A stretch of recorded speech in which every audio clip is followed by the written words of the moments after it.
ඒගොල්ලන්ට තේරෙනවනේ ඉතින් කුසියේ ජරමරේ ගැනත් කරනවා නම් ඒගොල්ලෝ ඒක හරියටම නිවැරදිව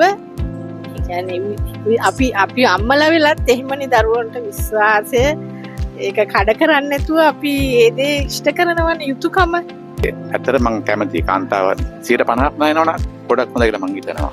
ඒ වගේ ටිකක් බුද්ධිමත් කාන්තාවක් වෙනවා.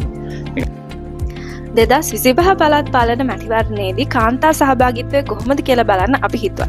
2018 මැතිවරණයේදී කාන්තාවන් වෙනුවෙන් කෝටාවක් ඉදිරිපත් කළාට පස්සේ තියෙන දෙවෙනි මැතිවරණය තමයි මේක.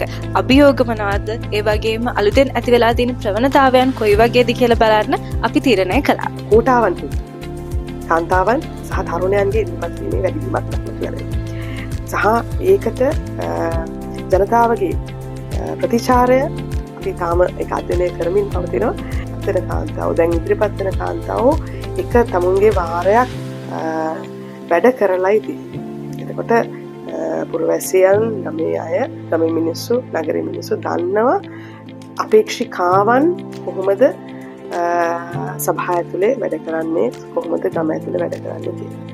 එතකොට ඒ අපේක්ෂිකාවන්ට තිබිච්ච එක බාධාවක් එතනදී පොඩ්ඩක් ලිහිල් වෙලා තියෙනවා. මොකද මිනිස්සු දන්නවා කොහොමද ඒගොල්ලෝ කටයුතු කරන්නේ කියලා. ඒක සමාජීය අභියෝග වෙන්න පුළුවන්, දේශපාලන පක්ෂය ඇතුලේ තියෙන අභියෝග වෙන්න පුළුවන්, අනිකුත් තරඟ කරන අනෙක් අපේක්ෂකයන්ගෙන් එන අභියෝග වෙන්න පුළුවන්. ඒ අභියෝග ඔක්කොටම මුහුණ දෙමින් තමයි මේ අපේක්ෂිකාවෝ තරඟ වදින්නේ. ඒකට මම පැහැදිලි කළා කාන්තා කෝටාව හඳුන්වා දීම තුළින් කාන්තාවන් සංඛ්‍යාත්මකව වැඩි වුණා සහ ඒ සමහර කාන්තාවන් ඇත්තටම ගමේ තමුන්ගේ නගරයේ තමුන්ගේ ප්‍රදේශයේ වැඩ කළා. ඒ වැඩ කිරීමත් එක්ක ඒ මුහුවීමත් එක්ක ඒගොල්ලන්ට දේශපාලන සහ සමාජීය වේදිකාවක් ගොඩනැගිලා තියෙනවා. ඒගොල්ලන්ගේ දේශපාලන අරමුණු සඳහා ගමන් කරන්න සහ සක්‍රීයව දේශපාලනයට සම්බන්ධ වෙන්න. නමුත් ඒකෙන් කියන්නේ නැහැ අපේ රට ආසියාතික රටක් දකුණු ආසියාතික රටක් හැටියට කාන්තාවන්ට තියෙන බාධක දේශපාලනයට විශේෂයෙන් තියෙන බාධක සම්පූර්ණයෙන්ම නැති වෙලා.